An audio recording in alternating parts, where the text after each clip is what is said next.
आज के पाठ का नाम ईद। हमारे जीवन में त्योहारों का महत्वपूर्ण स्थान है।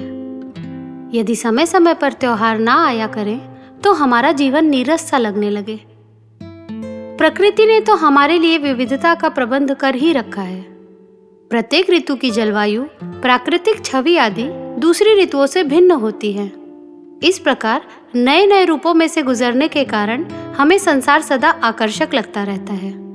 जीवन को अधिक रोचक और आकर्षक बनाने के लिए संसार के सभी समाजों में समय समय पर कुछ पर्व मनाए जाते हैं। इससे समाज के लोगों के जीवन में एक विशेष चहल पहल, उत्साह और नई स्फूर्ति आ जाती है। इनमें से अधिकांश पर्वों का संबंध धर्म से जुड़ा हुआ है। हिंदुओं में होली, दशहरा और दिवाली इस प्रकार के मुख्य आनंददायक त्योहार हैं। ईसाइयों में क्रिसमस का विशेष महत्व है, जो प्रत्येक ईसाई परिवार में नया जीवन और नया उल्लास भर लाता है। मुसलमानों के लिए इस प्रकार का विशेष त्योहार ईद है, जो प्रसन्नता, परोपकार और भाईचारे का संदेश देता है। इस्लाम धर्म के पैगंबर हजरत मोहम्मद साहब ने 1 मास तक एक गुफा में उपवास किया था। उनके अनुयायी मुसलमान आज भी रमजान के महीने में रोजे रखते हैं। लोग दिन भर उपवास रखकर अपना सारा समय ईश्वर आराधना में व्यतीत करते हैं। शरीर और मन पर अंकुश रखने के लिए रमजान उपयोगी है। कुरान शरीफ इस्लाम का पवित्र ग्रंथ है। रमजान के बाद चांद निकलने के दूसरे दिन कुरान की उत्पत्ति की खुशी में ईद मनाई जाती है। वास्तव में यह कुरान शरीफ की वर्षगांठ है। इस त्योहार का असली नाम ईद उल फितर है। ईद शब्द का अर्थ खुशी का दिन और फितर का खोलना है। मुसलमान लोग 1 महीने का व्रत रखने के बाद ईद के दिन रोजा खोलते हैं, इसलिए इसे ईद उल फितर कहते हैं। इस दिन घर घर में भांति भांति की मीठी सेवई पकती है और बांटी जाती है, इसलिए ईद उल फितर को मीठी ईद भी कहते हैं। मीठी ईद के अतिरिक्त एक और ईद होती है, जिसे ईद उल अजहा या बकरी ईद कहते हैं, जो मीठी ईद के 2 महीने 9 दिन बाद मनाई जाती है। अरब में पहले ईद उल फितर के दिन एक मेला लगता था, जिसमें लोग खेल तमाशे देखा करते थे।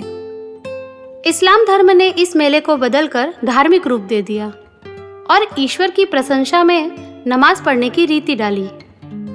तब से यह मेला सिर्फ सैर सपाटे का अवसर न रहकर कुरान शरीफ की याद में एक पवित्र त्योहार बन गया। ईद के दिन मुसलमान सूरज निकलने के बाद नमाज पढ़ते हैं, जिसमें ईश्वर को धन्यवाद देते हैं कि तुम्हारी कृपा से हम रमजान का व्रत रखने में सफल हो गए हैं। यदि रमजान के दिनों में हमसे कोई अपराध हो गया हो तो उसके लिए हमें क्षमा करो। ईद की सुबह लोग दान देते हैं, ताकि इस त्योहार को निर्धन लोग भी हंसी खुशी से मना सकें।